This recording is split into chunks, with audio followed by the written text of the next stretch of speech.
シューティングゲームここに極まるスーパーファミコン第1弾グラディウス3好評発売中。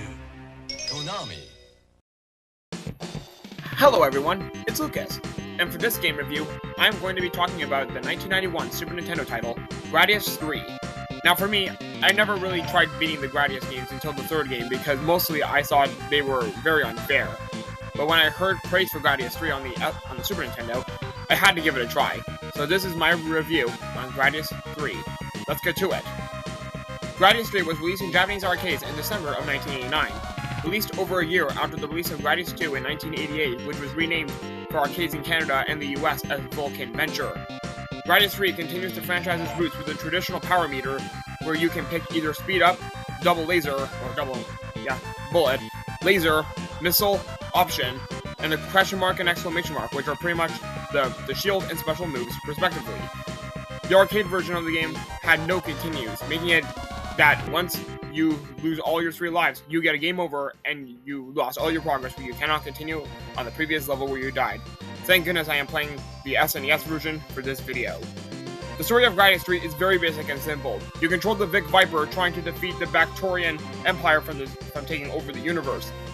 But anyway, after being a smash hit in arcades in Japan, Konami ported the game to the Super Famicom on December 23rd, 1990 in Japan. The West would never get the arcade version of Gradius 3 until it was released alongside Gradius 4 on the PS2 in 2000.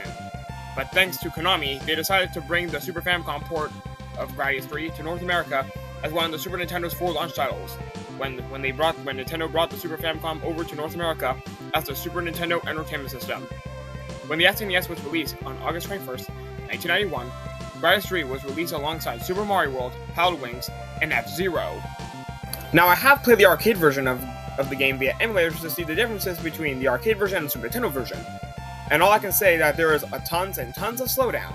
Look, this title for the console is really struggling already. And I know this is like an early title, but it is kind of satisfying to see so many lasers shooting all at once. Honestly, for me, I really like the themes of the levels, such as the famous bubble level with tons of slowdown, as well as the forest area and the fire area. It's just that good. And yes, the slowdown is actually the main big reason on how Gradius 3 can actually be beaten pretty easily. I gotta rely on the lag and pretty much the surroundings if you want to beat this game. Also, unlike the arcade version, you can get continues when you lose all your lives. This is such a genius idea for Konami's part, since pretty much Super Nintendo games and pretty much home consoles in general are played for long periods of time. Now, this feature makes the NES game Gradius, the first Gradius, completely pointless for me, in my opinion. And that is, you can pick up the 3 difficulty levels from easy, normal, or hard. In the original Gradius, you are only locked to only 1 difficulty level, which can be really grueling for some players, especially newcomers, which is why in Gradius 3 you can pick the 3 different difficulty levels. For me, I always pick normal difficulty because I want the casual classic experience. Also, the music is also very well ambient for me. It always makes me relax whenever I boot this game up. For example, the aquatic level with bubbles, that's my favorite one. Like the Famicom port of Gradius 2, you can pick some different gameplay styles, but for Gradius 3, there is a revolutionary addition. You can customize your own personal playstyle for the power-ups, but this is which is pretty much my favorite way to do it. How I like to do it is pretty much do missiles up and down, double missile vertically, double laser, normal option, normal shield, as well as, and of course, explosion power-up. But this is a review of an early Super Nintendo title, so it has some of its negatives, which I do have for Gradius 3, with the most obvious one being the difficulty. Even on easy, this game kicked my butt so much that I had to use 1 game genie code, and that was just for an infinite lives.